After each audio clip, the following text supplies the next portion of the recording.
Hello friends, इस video में हम बात करेंगे the successes and failures of league of Nations कि लीग ऑफ नेशंस के कौन कौन से सक्सेसेस थे और कौन कौन से फेलियर्स थे, कौन कौन से पॉजिटिव पॉइंट्स थे, कौन कौन से नेगेटिव पॉइंट्स थे, मतलब इससे कौन कौन सा फ़ायदा हुआ और कौन कौन सा नुकसान हुआ, तो वो हम देखेंगे।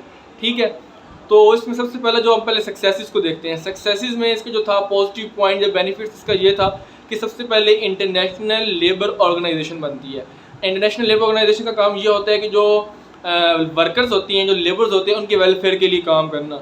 मींस उन्होंने एक क्राइटेरिया सेट किया कि इतना मैक्सिमम वर्किंग ये डेज, इतना मैक्सिमम वर्किंग आवर्स इनका टाइम होगा और इनका जो वेजेस होंगे एटलीस्ट इतने होने चाहिए।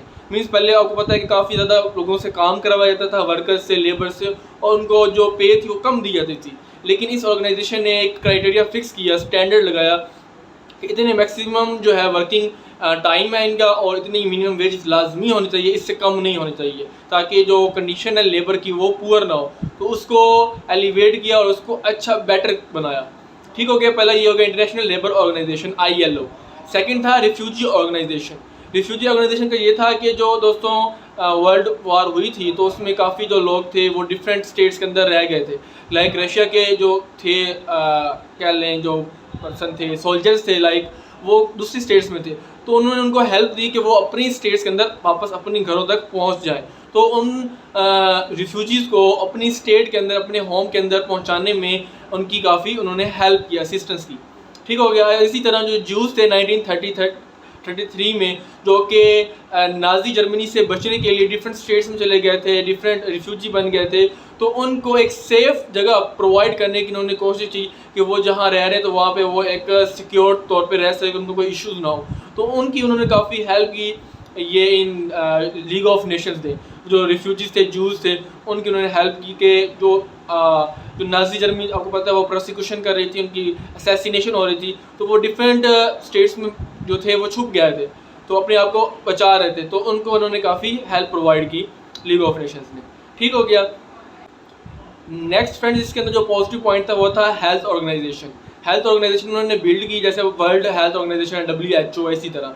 तो इसका ये पर्पज़ था कि ये जो हेल्थ के ऊपर काम करती थी, इसने काफ़ी अच्छा काम किया। लाइक पूरी दुनिया के अंदर जो एपिडेमिक्स थे, जो कि बीमारियां फैल रही थी बहुत तेज़ी से, तो उनके ऊपर उनकी कॉजेज़ ढूंढी गई, क्यों ये फैल रही है, और उनके ऊपर कंट्रोल करने की कोशिश की गई।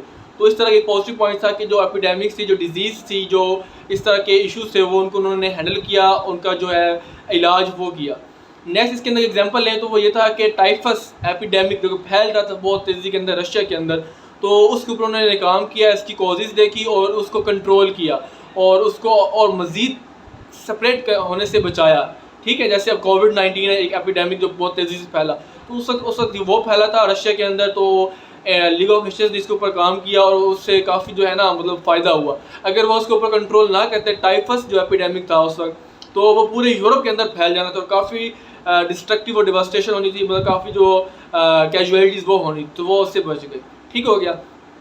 फोर्थ में जो अगर हम देखें, नेक्स्ट इसका पॉजिटिव पॉइंट ये था कि एक मैंडेट कमीशन बनाया गया। उसमें ये था कि जो फॉर्मर कॉलोनीज थी ऑटोमन अम्पायर की और जर्मन अम्पायर की, तो वो जो नेशनल स्टेट्स बनी थी, तो उनकी टेरिटरीज़ को गवर्न करने के लिए, उसके ऊपर गवर्नेंस के लिए इसको बनाया गया और उन्होंने देखा कोई इशू तो नहीं है, तो वो सारी गवर्नेंस के लिए या चेक एंड बैलेंस के लिए इसको रखा गया, तो वो इससे फ़ायदा हुआ। और नेक्स्ट इसमें ये भी एक कमीशन बनाया गया था जिसमें जो सार था, जो कि एक रीजन था जो कि जर्मनी का पहला था, लेकिन UK और फ्रांस ने इसके ऊपर कैप्चर किया हुआ था या ऑक्युपाइड किया हुआ था, तो उस सार जो एरिया था उसके ऊपर प्लेबिसाइड हुआ। इस कमीशन एक बनाया जो हम बात करें मैंडेट कमीशन की, तो उसने सार पे ऊपर प्लेबिसाइड किया और उसमें वोटिंग हुई, तो उसमें उन्होंने कहा कि हमने जर्मनी के साथ ही रहना है, तो वो उसकी रीयूनिफिकेशन हो गई थी। तो ये काफ़ी एडवांटेज था, जो कि एक पॉजिटिव स्टेप लिया गया कि प्लेबिसाइड हुई, लोगों से पूछा गया और उन्होंने जर्मनी के फेवर में वोट कास्ट किया। तो इस तरह जो सार का एरिया था वो फिर जर्मनी को रिटर्न कर दिया गया। नेक्स्ट इसका बेनिफिट पाँचवा क्या लें, वो ये था कि इंटरनेशनल जो ट्रेड हो रही थी ओपियम की, जो कि आपको पता ड्रग्स है, उससे अवॉइड करने या उसको कंट्रोल करना, उसके ऊपर रिस्ट्रिक्शन लगाई गई और उसको काफ़ी हद तक कंट्रोल किया गया, उसके ऊपर रिस्ट्रिक्शन लगा के उसके ऊपर कंट्रोल आया। नेक्स्ट ये था कि सेक्शुअल जो स्लेवरी थी, जो कि ट्रेड होती थी, उसकी भी उसके ऊपर काफ़ी उसके ऊपर बैन किया गया, उसके ऊपर रिस्ट्रिक्शन लगाई गई, उसके ऊपर काफ़ी कंडेम किया गया कि ये ऐसा नहीं होना चाहिए, तो उसके ऊपर भी काफ़ी काम हुआ। ठीक है। और नेक्स्ट 7th पे अगर आप कहें बहुत जो पॉजिटिव पॉइंट ये था कि दोस्तों जो पता है वर्ल्ड वार 1 हुई तो काफ़ी डिवास्टेटिंग थी, 4 साल तक हुई, तो काफ़ी लोग आगे पीछे दूसरे स्टेट्स के अंदर लड़े और आगे पीछे हो गए। तो कुछ रिफ्यूजीज थे जिनकी कोई आइडेंटिटी नहीं थी, तो उन रिफ्यूजीज़ को जो स्टेट लेस पर्सन थे जिनकी कोई स्टेट नहीं थी, उन रिफ्यूजीज़ को रिकॉग्निशन दी, आइडेंटिटी दी इस लीग ऑफ नेशंस ने। इन्होंने एक इंटरनेशनल रिकॉग्निशन दी, उनको एक आइडेंटिटी कार्ड दिया कि आप भी एक आइडेंटिटी रखते हैं स्टेटलेस रिफ्यूजीज़ को। ठीक हो गया। अगर हम नेक्स्ट इसकी बात करें लास्ट में, वो है resolution of minor states disputes. जो माइनर स्टेट्स थी तो उनके जो डिस्प्यूट्स थे उनको रिजॉल्व करने के लिए इसने काफ़ी काम किया। लाइक आपके पास फिनलैंड है, पोलैंड हो गया, चेक हो गया, तो इस तरह के दोस्तों जो अल्बानिया हो गया, उन स्टेट्स की जो माइनर डिस्प्यूट्स होते थे उनको इन्होंने रिजॉल्व कराया और काफ़ी मतलब जो है ना प्रोग्रेस हुई। तो ये जो माइनर डिस्प्यूट्स थे छोटे मोटे, तो स्टेट्स के जो थे जो पावर्स नहीं थी उनके इन्होंने जो डिस्प्यूट्स थे उनको रिजॉल्व कराया था। ठीक है। लेकिन इसमें ये था कि जो मेजर स्टेट्स थी ना, जो मेजर पावर्स वाली स्टेट्स थी, उनका इशू वो रिजॉल्व नहीं कर पाई क्योंकि वो डिपेंड ही उन्हीं पे हो रही थी, ब्रिटिश के ऊपर, यूके के ऊपर, फ्रांस के ऊपर और जो मेजर पावर्स थी उनके ऊपर। तो इस तरह वो उनको नहीं कर पाई। और जब भी कोई इशू बनता था, मेजर पावर अगर इन्वॉल्व होती थी, तो इसका ये क्राइटेरिया होता था कि वो हमेशा जो लीग ऑफ नेशंस थी वो हमेशा फेवर करती थी मेजर पावर को, ना कि जो माइनर एक स्टेट है, जो माइनर पावर है उसके ऊपर उसका कोई बेनिफिट नहीं होता था। तो एक तरह से कह लें कि फ़ायदा तो था, लेकिन इससे वर्ल्ड पीस तो थ्रेट नहीं हो रहा था ना, माइनर स्टेट्स की डिस्प्यूट से, छोटे मोटे थे। तो ये सारा था इसके सक्सेसेस, इसके पॉजिटिव पॉइंट्स, इसके बेनिफिट्स लीग ऑफ नेशंस के, इसकी जो प्रोग्रेस थी जो कि हुई, जो कि बहुत बेनिफिट हुआ पूरे वर्ल्ड को। अब हम आते हैं फ्रेंड्स इसके बाद इसके फेलियर्स के, कि लीग ऑफ नेशंस के कौन कौन से फेलियर्स थे। ठीक है।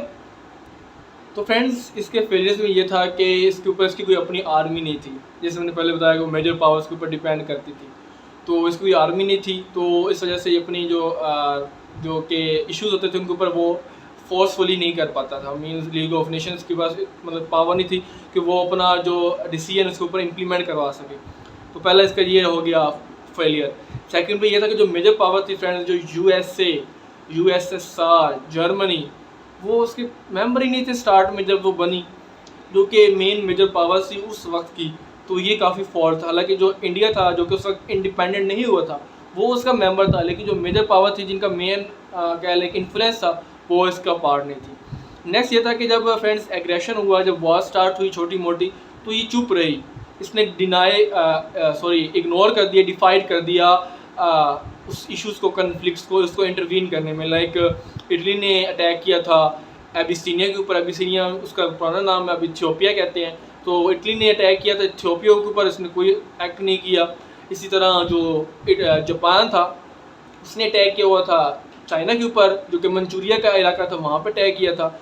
चाइना ले गया था अपना केस, लेकिन उसने कुछ ही नहीं किया। तो वो पावरलेस समझ से, उसकी बहुत लिमिटेड पावर थी, पावरलेस सा था लीग ऑफ नेशंस। तो ये इसका आप कह सकते हैं फेलियर था। नेक्स्ट ये था कि कोई अगर डिसीजन कोई अगर बात मेजर पावर्स जो थी उसके अंदर, ब्रिटिश हो गई, यूके, जो फ्रांस है, अगर कोई बात उनके अगेंस्ट जाती थी तो वो उसको इम्प्लीमेंट नहीं करवा सकती थी लीग ऑफ नेशंस, क्योंकि उन्हीं की बेस पर वो बन रही है, चल रही है, तो वो उसके अगेंस्ट उसमें नहीं जा सकती थी लीग ऑफ नेशन ना। तो वो हमेशा उसका जो डिसीजन होता था वो उसकी फेवर में होता था, ब्रिटिश के और फ्रांस के, फ्रेंच के। तो ये इसके अंदर था। नेक्स्ट ये था कि सारी की सारी पावर्स जो थी वो इनरोल नहीं थी, तो फंड्स नहीं थे इसकी वर्किंग के लिए। फंड्स जो होते हैं वो फाइनेंस जो होता है बहुत इंपॉर्टेंट रोल होता है उसका, तो वो इसके अंदर था ही नहीं। ठीक है। तो ये इसके अंदर नहीं हुआ। नेक्स्ट अगर हम देखें तो ये डिसआर्मामेंट के लिए बनाई गई थी, तो डिसआर्मामेंट हुई ही नहीं। जर्मनी ने कितनी आर्मामेंट की, जितनी वो मिलिट्री इंक्रीज़ की, कितना वो उसने अपने लोगों को इनरोल किया आर्मी के अंदर, तो वो भी नहीं हो सका। नेक्स्ट ये है कि जब ये एग्रेशन हुआ, जर्मनी भी नहीं, पहले इटली ने किया, जापान ने किया, जर्मनी ने किया, तो ये चुप रही, कुछ ना कर सकी। नेक्स्ट इसका फॉल्ट देखें तो इसमें जो मेजर पावर्स थी उन्होंने कुछ नहीं किया, क्योंकि मेन तो उन्हीं के ऊपर थी ना। तो जब अटैक हो रहा है, जब इश्यूज बन रहे हैं, तो लीग ऑफ नेशंस का फर्ज बनता है कि वो उसमें इंटरवीन करे, उस डिस्प्यूट को हल करे, अपना रोल प्ले करे। लेकिन जो मेजर पावर्स थी वो हेजिटेट कर रही थी, वो वर्ल्ड वॉर 1 से थक चुकी थी, तो वो डर रही थी कि ये हो। वो पीसमेंट की जो थी ना, वो डॉक्ट्राइन को फॉलो कर रही थी कि अब ये चुप हो जाएंगे, अब ये ख़त्म हो जाएगा, थोड़ा सा करने देते हैं, कुछ नहीं होता। तो वो कुछ नहीं होता, आहिस्ता आहिस्ता आहिस्ता वो जो थी ना वो बहुत बड़ा डिस्ट्रक्शन हो गया, स्टार्ट हो गई। तो ये इसके अंदर था। नेक्स्ट था यूनानिमस डिसीजन, मतलब कोई भी डिसीजन होना था तो यूनानिमस होना चाहिए था कि सारे के सारे जो मेंबर्स थी अगर वो एग्री करेंगे तो फिर डिसीजन होगा, जो कि पॉसिबल ही नहीं है। बहुत रेयर केसेस में ऐसा होता है, मतलब ना होने के बराबर है। देखें ना, कोई भी अगर कोई इशू होता है, कोई भी कन्फ्लिक्ट होता है, तो सबका ज़रूरी नहीं है कि वो एक ही ऊपर सेम डिसीजन दे। तो इनको चाहिए कि मेजोरिटी वाला हो, जो कि 2/3 लाइक होगी, जब सिंपल मेजोरिटी हो तो उस डिसीजन को फॉलो किया जाए। तो उस वक्त ये नहीं था, उस वक्त ये था कि यूनानिमस डिसीजन होगा तो हम करेंगे। तो ये भी इशू था। नेक्स्ट ये था कि निगोशिएशन नहीं थी, जो कि आर्बिट्रेशन होना था वो नहीं हुई, तो ये इसके अंदर फॉल्ट था। और अगर इसकी हम बात करें लीग ऑफ नेशंस की, तो इसमें फ्रेंड्स जो कि यूएस से जिसने मेन पॉइंट दिया था, जो कि इसको बनाने वाला था, इसका फाउंडर था, वो इसके अंदर इन्वॉल्व नहीं था। ठीक हो गया, तो ये इसके अंदर फ्रेंड्स फॉल्स थे। नेक्स्ट फ्रेंड्स इसका फेलियर ये था कि जो कि मैंने पहले बताया कि मेजर पावर भी ही नहीं थी, यूएसएसआर नहीं था, जर्मनी नहीं था, यूएसए नहीं था। यूएसए तो बिल्कुल भी नहीं रहा इसके अंदर ना, एंड तक नहीं रहा। फ्रेंड्स हमने जैसे बात की कि जो कि मेन पावर थी यूएसए, यूएसएसआर, जर्मनी, तो वो इसका पार्ट ही नहीं थी, इस लीग ऑफ नेशन की मेंबरशिप ही नहीं थी उनके पास, तो वही काफ़ी इशू था। तो जो जर्मनी था फ्रेंड्स, उसको उन्होंने 1926 में इनरोल किया, 1926 में उसको मेंबरशिप मिली लीग ऑफ नेशंस की। तो आप ये समझ सकते कितना इशू होगा। और जो यूएसएसआर था उसको 1934 के अंदर 1934 में वो लीग ऑफ नेशंस का पार्ट बना। तो इस तरह के जो है ना, जो पावर्स थी वो बाद में इन्होंने की मेंबरशिप, और फिर उन्होंने लेफ़्ट भी कर दिया। 1933 में जो है जापान ने लेफ़्ट कर दिया, फिर उसके बाद इटली ने भी कर दिया, फिर इसको देखते हुए जर्मनी ने भी कर दिया।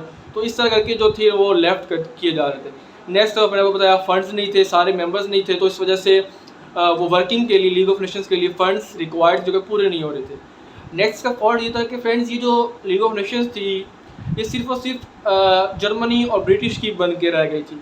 ये पूरी की पूरी वर्ल्ड की रिप्रेजेंटेशन नहीं कर रही थी। जो ट्रू रिप्रेजेंटेशन, जो इसका मेन पर्पस था कि पूरी दुनिया को रिप्रेजेंट करे, हर किसी की मेंबरशिप हो और डिस्प्यूट्स को ख़त्म करें, तो वो इसका नहीं था। सिर्फ और सिर्फ ये फ्रांस और जो ब्रिटिश थे, जो ब्रिटिश लोग थे यूके वाले, तो उनको उनकी ही सिर्फ ये रह गई थी, मैंने उनकी ही बात सुनी जाती थी, तो वो सिर्फ और सिर्फ उन्हीं का टाइटल था, मीन उन्हीं के ऊपर बेस कर रही थी।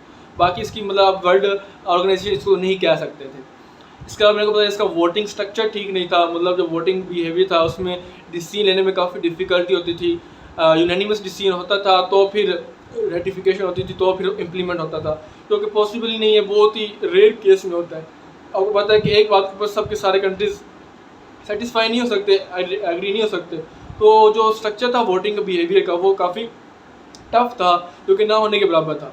और यूएस तो पार्ट था ही नहीं, और उसने यूएसए ने आइसोलेशन की पॉलिसी अपना ली थी और सेनेट ने इसको अलाउ ही नहीं किया था। तो इस तरह करके इसके अंदर ये फॉल्ट थे। ठीक हो गया फ्रेंड्स।